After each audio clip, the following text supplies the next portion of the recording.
Hello दोस्तों, नमस्कार। स्वागत है आप सभी लोगों का मेरे यूट्यूब चैनल में। दोस्तों, बंदी रक्षक का आज पेपर कराया यूपीएससी ने, तो पेपर कैसा गया आप लोगों का कमेंट में ज़रूर बताएं। एक संभावित आंसर की यहाँ पर आपको बता रहा हूँ मैं। कितने नंबर आपके बने हमें कमेंट में ज़रूर बताएं। अगर कोई क्वेश्चन मेरे से गलत होता है तो कमेंट भी कर दे ज़रूर। दोस्तों, इसमें जिन लोगों का फिजिकल काफ़ी अच्छा खासा रहा होगा, लगभग 92, 94, 98 इतना रहा होगा, उनका पेपर अच्छा जाएगा, क्योंकि काफ़ी अच्छा यहाँ पर दोस्तों पेपर बना हुआ है। कोई सारे रिपीटेड क्वेश्चन, पुराने क्वेश्चन इसमें आए हुए हैं। तो इसमें पूरा पेपर मैं आपको हल कराता हूँ। आप बताइए कितने नंबर आपके आ रहे हैं। क्वेश्चन नंबर 1 है, बादल राग कविता किस कवि की रचना है? तो ये है यहाँ पर निराला जी की। ऑप्शन नंबर बी हो जाएगा सही आंसर। क्वेश्चन नंबर 2 है, इनमें मध्यम पुरुष सर्वनाम है? तो ये हो जाएगा तू, option number A. Question number 3, इनमें उत्तराखंड के रचनाकार हैं? तो उत्तराखंड के रचनाकार हैं यहाँ पर Jeet Singh Negi. Option number D हो जाएगा सही आंसर। आगे बढ़ते हैं दोस्तों, क्वेश्चन नंबर 4, आचार्य हजारी प्रसाद द्विवेदी को उनकी किस पुस्तक पर साहित्य अकादमी पुरस्कार मिला? तो इनको मिला है दोस्तों आलोक पर्वत पर्व। आंसर हो जाएगा सी इसका। क्वेश्चन नंबर 5 है, बिंद्रा नामक गढ़वाली नाटक के लेखक हैं? तो जहाँ तक मुझे इसका उत्तर लग रहा है भगवती प्रसाद चंदोला। ऑप्शन नंबर डी हो जाएगा सही आंसर। क्वेश्चन नंबर 6 है, उपमेय में उपमान का निषेध रहित आरोप होने पर कौन सा अलंकार होता है? तो ये होता है दोस्तों रूपक। ऑप्शन नंबर डी हो जाएगा सही आंसर। क्वेश्चन नंबर 7 है, रिक्त शब्द के लिए उपयुक्त वाक्यांश है? तो रिक्त शब्द के लिए उपयुक्त वाक्यांश होता है, आप लोगों ने दोस्तों तैयारी की होगी तो ये क्वेश्चन किया होगा, पुरानी पीढ़ी द्वारा नई पीढ़ी को मिलने वाली संपत्ति। क्वेश्चन नंबर 8 की तरफ बढ़ेंगे दोस्तों, इनमें अज्ञ शब्द का विलोम है? तो अज्ञ शब्द का विलोम हो जाएगा दोस्तों विज्ञ। काफ़ी आसान है। क्वेश्चन नंबर 9, HTML क्या है? तो HTML ये एक वेब भाषा हो जाएगी। Option number D. Question number 10 है, इनमें भाववाचक संज्ञा है? तो हाथी, सोना, गंगा ये तो होगा नहीं दोस्तों, भाववाचक संज्ञा हो जाएगी फूक। ऑप्शन नंबर ए हो जाएगा सही आंसर। आगे बढ़ेंगे दोस्तों, क्वेश्चन नंबर 11, इनमें प्रारूपण की विशेषता नहीं है? तो प्रारूपण की विशेषता इसमें क्या नहीं है दोस्तों? ये देखिए, प्रारूपण की भाषा स्पष्ट हो, प्रारूपण की भाषा विषयानुकूल हो होनी चाहिए, प्रारूपण की भाषा सरल हो, प्रारूपण की भाषा अलंकार युक्त हो। तो ऑप्शन नंबर बी हो जाएगा ये नहीं होगा। ऑप्शन नंबर बी होगा यानी सही आंसर। इनमें से शुद्ध वर्तनी वाला शब्द है दोस्तों, ये तो ऑप्शन ए हो जाएगा। क्वेश्चन नंबर 13 है, इनमें से अशुद्ध वाक्य है? तो इनमें से जो अशुद्ध वाक्य होगा दोस्तों, इसका यहाँ पर सही उत्तर हो जाएगा ऑप्शन नंबर सी, क्योंकि उन्नति के मार्ग में संकट भी आते ही हैं। ये यहाँ पर कुछ अलग टाइप से लिखा हुआ है। क्वेश्चन नंबर 14 देखते हैं दोस्तों, ये फॉरेस्ट गार्ड में भी क्वेश्चन आया हुआ था। तो इसका जो सही आंसर हो जाएगा दोस्तों यहाँ पर ये हो जाएगा option number A. Question number 15, इनमें से बहुव्रीहि समास का उदाहरण है? तो बहुव्रीहि समास दोस्तों चक्रपाणी भगवान विष्णु हो गए, वीणा पाणी माँ सरस्वती, पीताम्बर भगवान कृष्ण, इनकी ओर इशारा हो रहा है, तो ये नील गगन हो जाएगा इसका सही उत्तर। क्वेश्चन नंबर 16 है, वार्षिकोत्सव शब्द में संधि है? वार्षिकोत्सव शब्द में संधि है, तो ये हो जाएगी गुण संधि। क्वेश्चन नंबर 17, इनमें से किस शब्द में प्र उपसर्ग है? तो प्रत्येक, प्रत्येक, ये प्रत्यापण में प्रति है, प्रत्येक में भी है, प्रतिरोध इसमें भी, तो प्रस्तुत हो जाएगा ऑप्शन नंबर सी सही आंसर। क्वेश्चन नंबर 18 है दोस्तों, यहाँ पर बसंत कोकिल मुहावरे का सही अर्थ है? तो बसंत कोकिल मुहावरे का सही अर्थ है यदा कदा प्रकट होने वाला। क्वेश्चन नंबर 19, पहाड़ी हिंदी का विकास किस अपभ्रंश से हुआ है? तो पहाड़ी हिंदी का खस अपभ्रंश से हुआ है।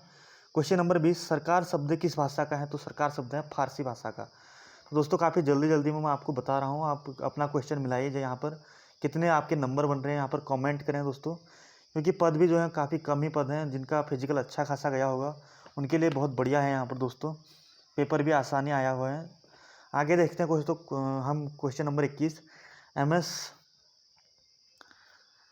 यहाँ पर क्वेश्चन नंबर 21 है, MS वर्ल्ड में नया खाली दस्तावेज खोलने की शॉर्टकट कुंजी है? तो ये हो जाएगी दोस्तों यहाँ पर Ctrl+N। क्वेश्चन नंबर 22, निम्न में कौन सा एंटीवायरस सॉफ्टवेयर नहीं है? तो एंटीवायरस सॉफ्टवेयर नहीं है यहाँ पर माइक्रोसॉफ्ट आउटलुक। क्वेश्चन नंबर 23 काफ़ी आसान क्वेश्चन है दोस्तों, एक इंटरनेट सर्च इंजन या गूगल होता है। और क्वेश्चन नंबर 24 रीजनिंग का क्वेश्चन है, यदि महीने का तीसरा दिन सोमवार है तब निम्न में कौन सा इस माह की 21 की तारीख से 5वां दिन होगा? तो इसका जो सही आंसर हो जाएगा दोस्तों वहाँ पर ये हो जाएगा यहाँ पर बुधवार, ऑप्शन नंबर सी। ये रीजनिंग का क्वेश्चन है दोस्तों, वहाँ पर आपने हल किया होगा, यहाँ पर हल कराने की ज़रूरत नहीं है, जो करके आए हैं उनको पता होगा इसका उत्तर। अब क्वेश्चन नंबर 25 है, विलुप्त संज्ञा को ज्ञात करो। तो इसका जो विलुप्त संज्ञा यहाँ पर जो आ रही है दोस्तों, इसका आंसर हो जाएगा यहाँ पर क्वेश्चन नंबर 25 का जो आंसर हो जाएगा दोस्तों ये हो जाएगा 97, option number B. Question number 26 है, सही विकल्प का चयन कीजिए जो श्रेणी को पूर्ण करता हो। यहाँ पर अपोजिट लेटर यहाँ पर डाले गए थे, आप देख रहे हैं तो इसका जो सही उत्तर हो जाएगा दोस्तों GTHS यानी option number C. Question number 27 की ओर बढ़ते हैं दोस्तों, सही विकल्प का चयन, सॉरी हो गया 27। श्याम 7 किलोमीटर उत्तर की तरफ जाता है, फिर वह दाएं मुड़कर 3 किलोमीटर जाता है, वह पुनः अपने दाएं हाथ की तरफ मुड़ता है, 7 किलोमीटर जाता है। अब श्याम अपने प्रारंभिक स्थान से कितनी दूर है? तो इसका जो सही आंसर है दोस्तों यहाँ पर ये हो जाएगा यहाँ पर 3 kilometre, option number C. Question number 28, पिता और पुत्र की वर्तमान आयु का अनुपात 7:1 है। 4 साल बाद अनुपात 4:1 हो जाता है, तो वर्तमान में पिता पुत्र की आयु का योग होगा। तो इसका जो सही आंसर दोस्तों यहाँ पर होता है वो होता है 32 वर्ष, option number A. Question number 29, Bharat Ratna पुरस्कार किस देश द्वारा दिया जाता है? तो ये क्वेश्चन तो सभी लोगों ने सही किया होगा, जो गलत करके आया होगा दोस्तों तो पछता रहा होगा, क्योंकि ये भारत ही देता है भारत रत्न पुरस्कार। क्वेश्चन नंबर 30 है, ऑपरेटिंग सिस्टम एक है, ये सॉफ्टवेयर हो जाएगा इसका सही आंसर। क्वेश्चन नंबर 31 है, भंडारण का उपकरण है, तो ये हो जाएगा hard disk, option number C यहाँ पर हो जाएगा इसका सही आंसर। अब आगे बढ़ेंगे दोस्तों हम क्वेश्चन नंबर यहाँ पर, एक मिनट थोड़ा कहाँ तक हो गया था हमारा, सॉरी क्वेश्चन नंबर 31 तक हो गया हमारा। क्वेश्चन नंबर 32 देखते हैं। सातवाहन वंश का संस्थापक कौन था? ये था Simuka, option number D. Akbar ने दीन इलाही धर्म की शुरुआत कब की थी? तो ये की थी 1582 में। निम्न में कौन कैबिनेट मिशन 1946 का सदस्य नहीं था? पोथिक क्लेरेंस, एवी अलेक्जेंडर, स्टोवर्ट क्रिप्स, ये तो सब थे दोस्तों, विलियम वेडबर्न नहीं था। क्वेश्चन नंबर 35 है, 1905 में बंगाल विभाजन के समय भारत का वायसराय कौन था? तो ये था Lord Curzon, option number C. Social content नामक पुस्तक किसने लिखी? तो सोशल कंटेंट नामक पुस्तक दोस्तों ये यहाँ पर लिखी हुई है रूसो ने, ऑप्शन नंबर डी हो जाएगा सही आंसर। क्वेश्चन नंबर 37, बैलेडीला निम्न में किस खनिज के लिए प्रसिद्ध है? तो यह लौह इसके लिए। क्वेश्चन नंबर 38 है, यू आकार की घाटी निर्माण निम्न में से किस भू आकृतिकृत कारक करता है? तो ये हिमानी करता है दोस्तों। नदी जो होती है वो वी आकार की घाटी का निर्माण करता है। कई लोग कन्फ्यूज में क्या पता नदी मार के आगे बढ़ते हैं दोस्तों। क्वेश्चन नंबर 39, निम्न में से किस भारतीय राज्य की सबसे लंबी तटरेखा है? तो ये गुजरात की है, इसमें आपको डाउट होना ही नहीं चाहिए। क्वेश्चन नंबर 40, गुरु शिखर में स्थित है, ये अरावली श्रेणी स्थित है। क्वेश्चन नंबर 41 है, वेदा जनजाति पाई जाती है, तो इसका जो सही आंसर हो जाएगा दोस्तों श्रीलंका में पाई जाती है। निम्न में चित्रानुसार बताइए कितने शिक्षित युवा बेरोजगार है? तो इसका जो सही आंसर निकल रहा है दोस्तों यहाँ पर ये निकल रहे हैं दोस्तों 8, ऑप्शन नंबर ए हो जाएगा इसका सही आंसर। आगे बढ़ते हैं दोस्तों क्वेश्चन नंबर 43 की तरफ। क्वेश्चन नंबर 43 का जो दोस्तों सही आंसर बन रहा है वहाँ पर ये है यहाँ पर KMN। आपने क्या किया है वो कमेंट में जरूर बताएं। क्वेश्चन नंबर 44 है, मृच्छकट्टिकम किसने लिखी? काफ़ी आसान सा क्वेश्चन है दोस्तों, तो ये है फास, ऑप्शन नंबर ए। आगे बढ़ते हैं दोस्तों क्वेश्चन नंबर 45 की तरफ। संविधान के किस संशोधन से यह स्पष्ट किया गया कि प्रधानमंत्री सहित मंत्रियों की संख्या लोकसभा में कुल शक्ति का 15% से अधिक नहीं होगी? तो 91वां संविधान संशोधन द्वारा। क्वेश्चन नंबर 46 है, निम्नलिखित में कौन सा संयुक्त राष्ट्र मानवाधिकार आयोग का मुख्यालय है? तो ये है जिनेवा। क्वेश्चन नंबर 47, 2019 के नागरिकता संशोधन अधिनियम के अनुसार निम्न में से किस देश के अवैधानिक प्रवासी नागरिकता के लिए अर्हत नहीं होंगे? तो ये होंगे Pakistan, option number D. Question number 48 है, भारत सरकार द्वारा स्टार्टअप इंडिया कार्यक्रम निम्नलिखित में से किस वर्ष प्रारंभ किया गया? तो ये प्रारंभ किया गया था दोस्तों यहाँ पर 2016 में, ऑप्शन नंबर सी हो जाएगा सही आंसर। क्वेश्चन नंबर 49 है, भारत सरकार योजना आयोग के अंतिम अध्यक्ष थे? तो कई लोग मनमोहन सिंह मार के आएंगे, ये नहीं, तो इसका हो जाएगा श्री नरेंद्र मोदी। क्वेश्चन नंबर 50 है, निम्नलिखित में से किस वर्ष से भारत में पेटेंट अधिनियम लागू किया गया? तो इसका जो सही आंसर हो जाएगा दोस्तों यहाँ पर क्वेश्चन नंबर 50 का ये होगा 1970। क्वेश्चन नंबर 51 है दोस्तों यहाँ पर, भारत में पंचवर्षीय योजना निम्नलिखित में से किस वर्ष प्रारंभ की गई? तो ये की गई थी 1951 में। क्वेश्चन नंबर 52, भारत सरकार द्वारा 20 सूत्रीय कार्यक्रम निम्नलिखित में से किस वर्ष प्रारंभ किया गया? तो ये प्रारंभ किया गया 1975 में। क्वेश्चन नंबर 53 है, ईडन गार्डन मैदान ये कोलकाता, दोस्तों काफ़ी आसान question. Melbourne cricket club MCC मैदान किस देश में? तो ये है ऑस्ट्रेलिया में। क्वेश्चन नंबर 55, पेले किस खेल से संबंधित हैं? तो पेले यहाँ पर संबंधित है दोस्तों फुटबॉल से, ऑप्शन नंबर सी हो जाएगा सही आंसर। क्वेश्चन नंबर 56 है, स्प्रिंगफील्ड कॉलेज किस देश में है? तो स्प्रिंगफील्ड कॉलेज दोस्तों USA में, ऑप्शन नंबर डी हो जाएगा सही आंसर। क्वेश्चन नंबर 57 है, स्कूल ऑफ लिपजिंग किस देश में है? तो इसका सही उत्तर हो जाएगा दोस्तों जर्मनी, ऑप्शन नंबर डी। आगे बढ़ेंगे दोस्तों क्वेश्चन नंबर 58 की तरफ। अब हम क्वेश्चन नंबर 58 है, 1878 का कार्निवल प्लस एक्ट जब भारत में पारित किया गया तब उस वक्त भारत के गवर्नर जनरल वायसराय कौन थे? तो उस समय जो भारत के गवर्नर जनरल वायसराय थे दोस्तों वो थे Lord Ripon, option number C. Question number 49, Ram Prasad Bismil उस्तागुल्ला खां निखित में किस मामले फांसी की? तो काकोरी कांड 1925 में ये फांसी दी गई थी इनको। निखित में से कौन एक मराठी राष्ट्रवादी लेखक हैं? तो ये है Vishnu Shastri Chiplunkar, option number B.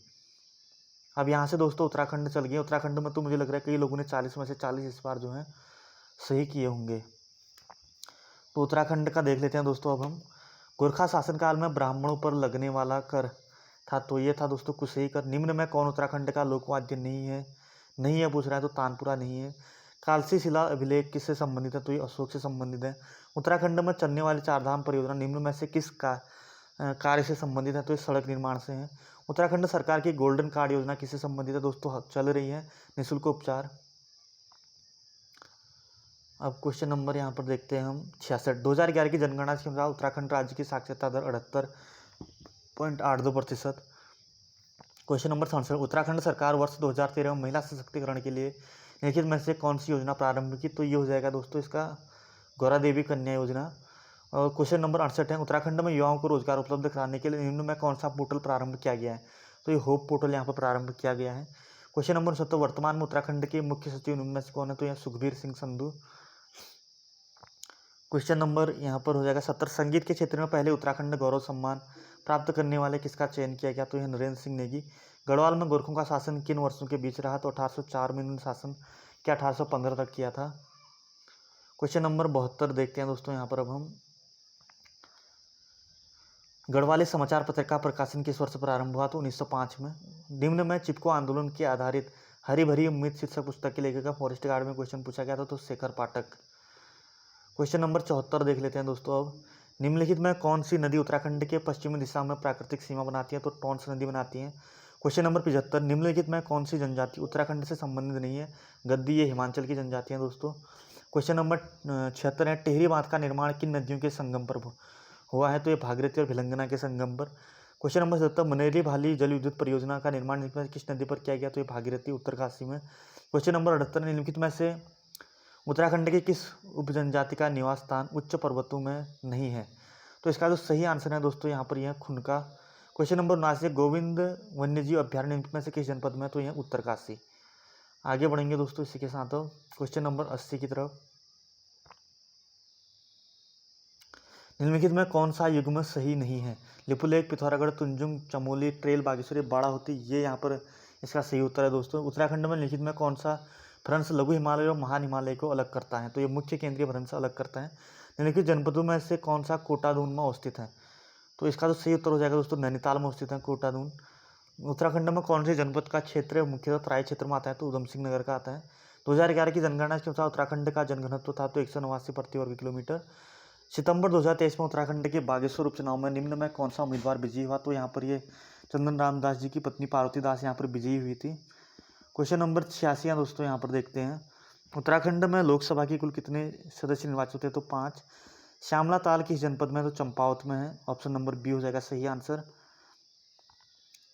Question number 88, Aurangzeb ने सुलेमान सिखों को प्राप्त करने के लिए पृथ्वीपति शाह के दरबार में किसको भेजा था? तो ये भेजा था इसने राम सिंह को। क्वेश्चन नंबर 89, निम्नलिखित में से कौन गढ़वाल के व्यापक भूमि बंदोबस्त के लिए उत्तरदायी था? तो ये था बकेट। क्वेश्चन नंबर 90 है, उत्तरकाशी का ऐतिहासिक नाम क्या है? तो ये हो जाएगा बाड़ाहाट। निम्नलिखित में किस स्थान को प्राचीन शास्त्रों में मायापुरी कहा गया? तो हरिद्वार को मायापुरी कहा गया है। निम्नलिखित परमार शासकों में किसके पास महान सेना नायक माधो सिंह भंडारी था? तो ये था महपति शाह के पास। किस परमार शासक के संरक्षिका के रूप में गढ़वाल की नागकटी रानी थी? तो ये पृथ्वीपति शाह की। सिख गुरु राम राय को देहरादून में जमीन किस गढ़वाल नरेश ने प्रदान की थी? तो ये फतेहपति शाह ने की थी। क्वेश्चन नंबर 95 की तरफ चलते हैं दोस्तों। श्रीनगर गढ़वाल में शरण लेने वाले मुगल शहजादे का क्या नाम था? तो ये था सुलेमान सिको। मानवोदय काव्य की रचना किस परमार शासक के काल में हुई थी? मानसा। श्रीनगर गढ़वाल का संस्थापक कौन था? तो श्रीनगर गढ़वाल का संस्थापक अजयपाल। लाखा मंडल उत्तराखंड के किस जिले में? लाखा मंडल तो ये देहरादून में है। निम्न में कौन सा जिला उत्तराखंड के सार्वजनिक जिलों के साथ सीमा साझा करता है? तो पौड़ी करता है। क्वेश्चन नंबर आखिरी हमारा क्वेश्चन नंबर 100, इसे देखते हैं। निम्नलिखित में कौन सा युग्म सम्मिलित नहीं है? श्रीनगर अजयपाल ठीक है। चांदपुर गढ़ी भानु प्रताप ठीक है। टिहरी ये सही है सुदर्शन शाह। अल्मोड़ा कनकपाल से नहीं है, दूसरी तो परमार वंश का शासक था। तो अल्मोड़ा चंद शासकों से होगा, किसी का नाम वो दिया होता तो तब से ही होता। तो दोस्तों ये हमने कुछ संभावित यहाँ पर आंसर की आपको दी है। कितने नंबर आपके इसमें बन रहे हैं हमें कमेंट करके जरूर बताएं उस हिसाब से, ताकि शाम को एक कट ऑफ वाइज वीडियो निकाल सकें कि इतनी कट ऑफ जा सकती हैं। हालांकि जहाँ तक मेरा अनुमान जा रहा है दोस्तों, सभी लोग इसमें लगभग 70 या 80 के प्लस में होंगे, क्योंकि काफ़ी आसान सा आया है यहाँ पर पेपर। तो दोस्तों आप अपना पेपर मिलाइए, मिलते हैं शाम को तब एक नई वीडियो में, तब तक के लिए तैयारी करते रहें। नमस्कार।